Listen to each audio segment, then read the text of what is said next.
এই দোয়াটা শিখে নেন, ইনশাআল্লাহ আপনার জীবনের সমস্ত সংকট কেটে যাবে। আমি নিজেও এই দোয়াটা বেশি বেশি করার চেষ্টা করি। দোয়াটা হচ্ছে, মুসা আলাইহিস সালাম একটা গাছের নিচে হেলান দিয়ে বসলেন, বসে দেখলেন দুজন মেয়ে দাঁড়িয়ে আছে দূরে, পানি নিতে পারছে না। লোকজন পানি নিয়ে যাচ্ছে, ওরা দাঁড়িয়ে আছে বেচারি। মুসা আলাইহিস সালাম গিয়ে বললেন, কি সমস্যা আপনাদের? তারা বললেন যে আমাদের বাবা অনেক বৃদ্ধ মানুষ, আমরা পানি নিতে পারি না যতক্ষণ না আমাদের কম পানি নিয়ে চলে যায়। তো মুসা আলাইহিস সালাম একটু বললাম না, ফিজিক্যালি খুব স্ট্রং ছিলেন, থাকে না বডি বিল্ডার, সামনে গিয়ে কথা বলে সরো পানি দিতে দাও, তখন মানুষ একটু মূল্যায়ন করে না। তো মুসা আলাইহিস সালাম এভাবে পানি নিয়ে দিলেন এবং বাছুরদেরকে পানি পান করালেন, করিয়ে গাছের নিচে এসে বসে আছেন।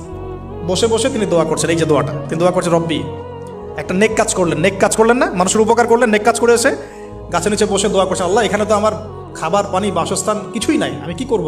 রব্বি ইন্নি লিমা আনজালতা ইলাইয়া মিন খায়রিন ফাকির, রব্বি ইন্নি লিমা আনজালতা ইলাইয়া মিন খায়রিন ফাকির।